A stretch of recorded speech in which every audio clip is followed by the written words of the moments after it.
Not just scorched earth, but claims of chemical attacks. The military junta in Burma, now known as Myanmar, has been accused of using chemical weapons against insurgent fighters.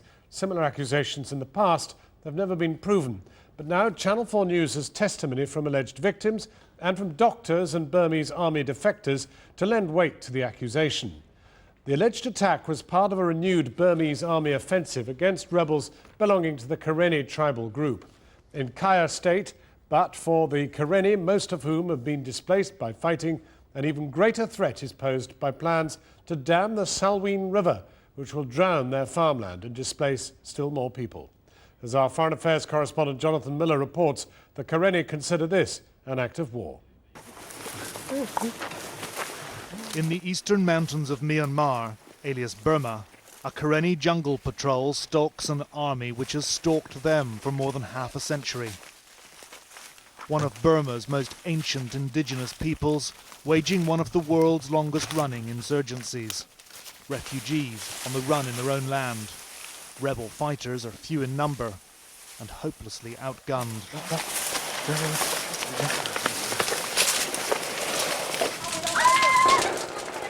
A Karenni village burns under Burmese military onslaught. Rebel soldiers unable to repel the attack.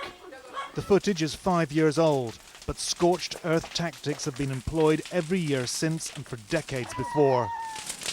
Ethnic cleansing, human rights groups say. The insurgents capture some young Burmese conscripts. Terror on young faces. But terror is what they've reaped. We don't know what happened to them. The jungle patrol disarms a landmine they themselves had laid to keep the Burmese army at bay. Both sides play this deadly game. This 23-year-old rebel soldier's just had his foot blown off by a Burmese mine. He would later survive 2 amputations without anaesthetic. In recent weeks, a vicious offensive's been launched by the Burmese. It's still going on. The rebels say that during one intense artillery barrage, 2 exploding shells poured out pungent yellow vapour. Channel 4 News sent a crew to the hilltop position of Niamey to investigate. Yes. So 2 shells landed here, one here, one just over there, just near the lock. So, and the soldiers, after the shells landed, they saw some strain in the smoke, and then they start having difficulty of breathing. Evidence that nerve or blister agents might have been used? Well, no fatalities. The symptoms cause suspicion, but impossible really to prove. Efforts to gather samples of soil and munitions for analysis interrupted by word Burmese troops are too close for comfort. They are near what? They are not just near the fence. The Burmese government has denied its forces were even involved in fighting up here. Early March, and 3 weeks on, those worst affected still weren't well. They described vividly the first symptoms. These men are hardened veterans. Never before, they said, had they experienced anything like this. The next day, I suffered terribly, Po Ray says. I lost my mind. He said he was vomiting, coughing blood, he felt dizzy, and his whole body was itching. Strange diseases, Wee Ray says. Fever, diarrhea, coughing, chest pain. My throat was dry, my body ached. Pei Bu, another of the 5 worst affected, says he too experienced such symptoms. Dizziness, chest pains, nosebleeds, sore throat. This Christian doctor was one of 3 who'd examined them. For his safety, we've concealed his identity. I can only conclude that they have been exposed to some kind of chemical or poison, something that I cannot explain. But it is clear to me that it is caused by man and not natural.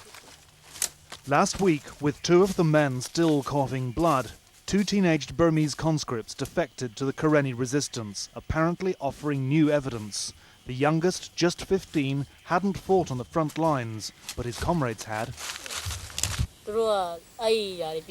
Some of our friends who fired these shells told us they have to wear special clothes and masks and that every 4th shell contains a chemical.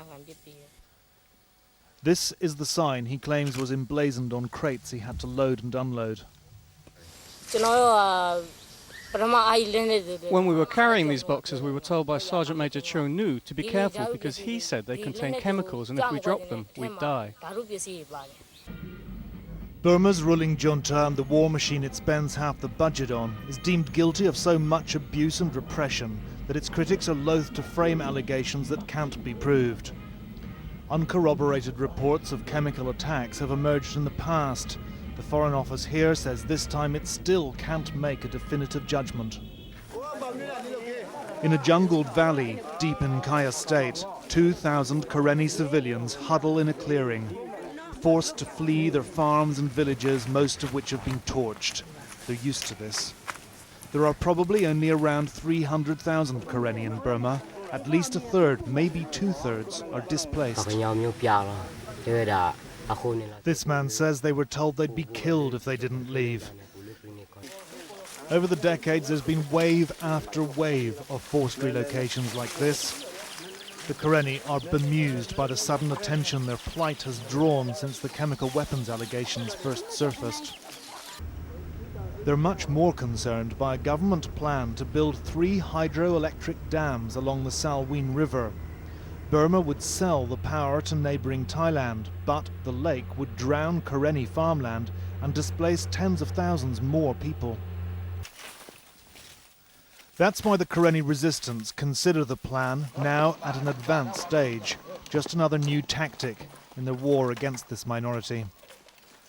Burma's military government calls itself the State Peace and Development Council. For the Karenni, it's delivered exactly the opposite. Jonathan Miller reporting, and in a statement to Channel 4 News, the Burmese embassy in London says it completely rejects allegations that chemical weapons were used against ethnic fighters. The embassy went on to say Myanmar signed the Chemical Weapon Convention in 1993 and neither produces nor uses chemical weapons.